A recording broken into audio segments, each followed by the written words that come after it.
Zack Wheeler has seen his scheduled start day move back a couple days because of some shoulder soreness. On top of this, Aaron Nola continues to progress through his rehab process before joining the full Phillies team. Andrew Painter has yet to live up to the hype down in the minor leagues, and there is an interesting problem brewing in this Phillies starting pitching schedule. I do want to dive into what we know with each of these key pitchers here, how Rob Thomson can juggle this down the home stretch of the season, and what the level of concern should be across the board. So let's get right into it today, and do want to start with the most pressing news in regard to this, which comes from Matt Gelb here, who tweets, Phillies are bumping Zack Wheeler back 2 days to Sunday. He complained of some shoulder stiffness. They sent him for an MRI. It was clean, Rob Thomson said. Wheeler played catch today. Now, the biggest thing to hold on to and biggest positive that we have is obviously the MRI was clean. There is not an injury specifically that Zack Wheeler is dealing with outside of the soreness that, of course, is holding him back. If that is all the story is, this is a non-story here. This is nothing to panic, but it's obviously never a great sign when your ace, when the Phillies' best pitcher is having shoulder soreness at this stage of the season. Now, this could be nothing out of the norm, that Wheeler has pitched at a high level from start to finish this season, and I will say we've seen a little bit more variability in his control in recent starts. Rob Thomson himself spoke to the media and attributed a lot of that to the damage that was done through the complete game that Zack Wheeler pitched there, and Rob was kind of joking and saying that he hopes none of these starting pitchers go a complete game for the remainder of the season. We did see, of course, this season them going to Duran, or this week them going to Duran in the ninth inning rather than have another ninth inning there with Chrissy Sanchez on the bump and for another complete game there, despite the pitch count looking okay. And this does seem something that Rob wants to be pretty proactive in limiting the innings down the stretch. I don't think it should be forgotten, and I think the bullpen last year was the best example of this, that we saw this unit as a whole pitch at a high level, that we were excited that this was the best bullpen that the Phillies had during this contending era, and ultimately all those guys faltered in the postseason, and fatigue was at least partially a part of this. That is also why I would point to bringing back a guy like Jose Alvarado, who, of course, it is a bummer that he will be ineligible for the postseason, but to have an arm that you don't have to be particularly careful on an innings count on,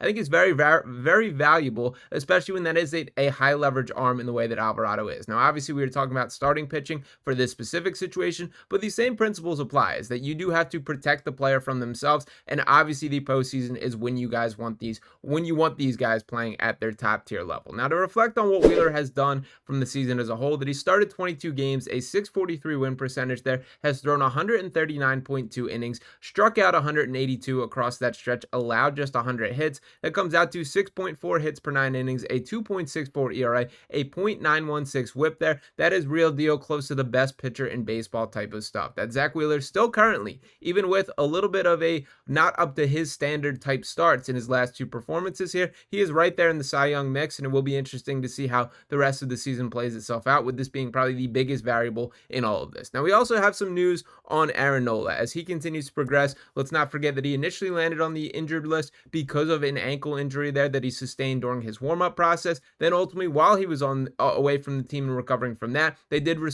discover a stress fracture in his ribs there. But he's beginning to work his way back and made his second rehab start yesterday, to which he threw 3.2 innings, 4 hits allowed, 1 earned run, 2 walks, and 3 strikeouts across his 69 pitches there.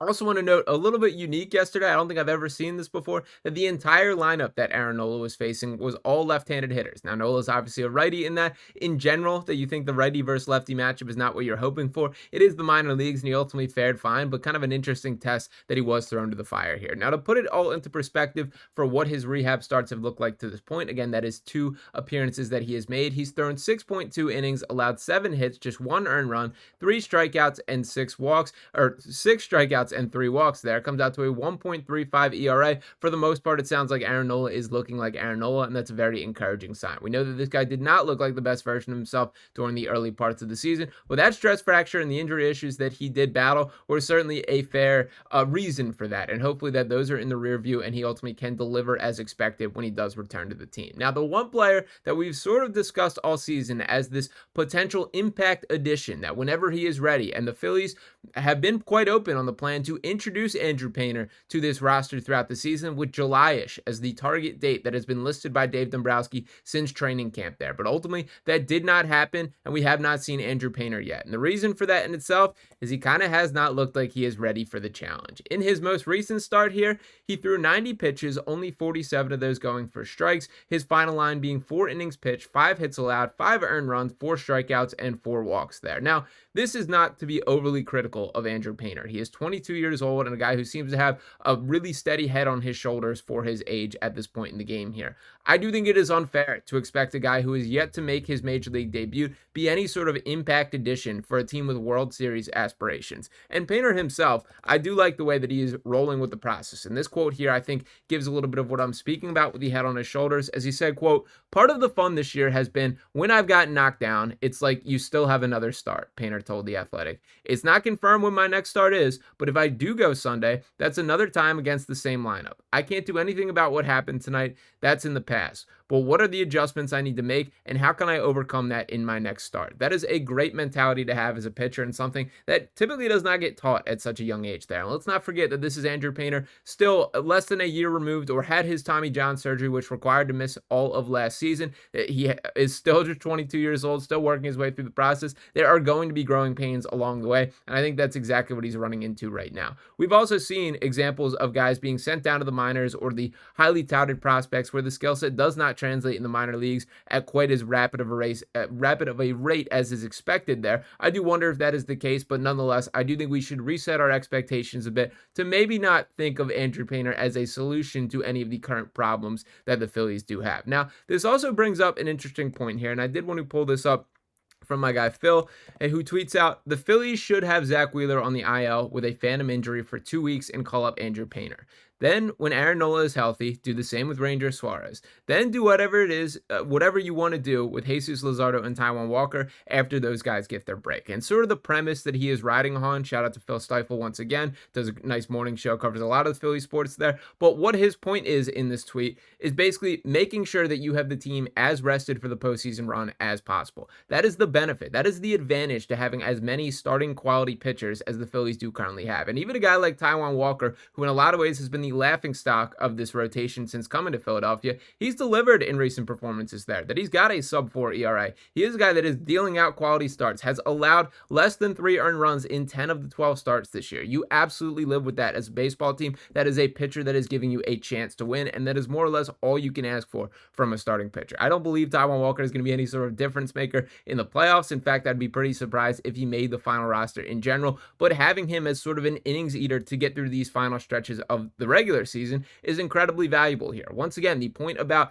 the pitching staff sort of wearing down and looking fatigued in last year's postseason, that is what they should be actively looking to avoid for this final stretch of the season. We're less than 50 games remaining until those playoffs will kick off here. And obviously there is value in making sure you have your game plan as far as when going to the bullpen. What are these setup arms? What is the order that you want to introduce these guys? Is it Orion Kerkering, Matt Strahm, Johan Duran? How do you want to order and make sure that you're getting to the end game in the way that you desire? But while that is valuable there, making sure these guys are at their peak level of performance is even more important. That you need to prioritize giving these guys rest when the opportunity presents itself. There are some still tough games that the Phillies are going to have to face. There are 2 series against the Mets, and when you do dive into the standings here, those are going to be probably the most important games of this season here. There's a 4-game series and a 3-game series, and those 7 games right there are going to play a pretty instrumental role in deciding what the final standings are. The Phillies still have to play really good baseball down the stretch here, but it is now time for Rob Thomson to begin really calculating how important is it to make sure this guy is continuing to perform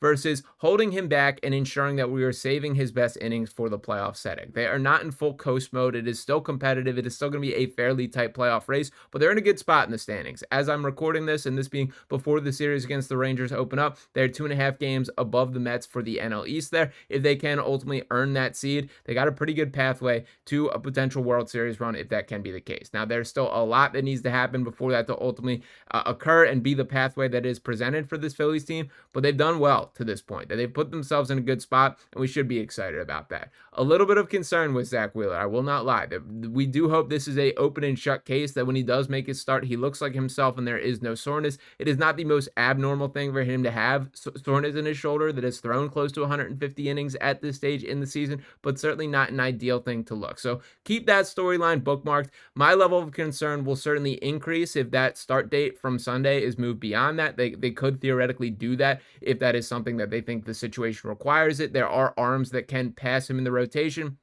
I don't think Andrew Painter will be making his MLB appearance anytime soon. I honestly think that there's a growing chance that it does not happen for the entirety of the season, but they've been pretty, I guess, prepared and wanting and forcing that this is the game plan, this is the timeline. But the long view is the outlook with Andrew Painter, while the short term is really the focus for this current Phillies team. So we'll see how everything unfolds itself from here. But do want to hear from you guys in the comments. Do you have a level of concern for Andrew Painter? What's your level of optimism for the Aaron Nola return? And are you seeing things the same way as it pertains to Andrew Painter? I know there's been quite a few fans in the comments and around the Phillies, just social media sphere, really hyped for this guy to make his appearance and make his impact felt. I do think that maybe we put the cart before the horse a little bit on how ready he may actually be. But let me know what you guys think about all that in the comments there. I appreciate each and every one of you guys for tuning into this video. If you have not already, make sure you're smashing that subscribe button, dropping a like on this video here. I'll be back talking to you next time right here on Sixers Digest.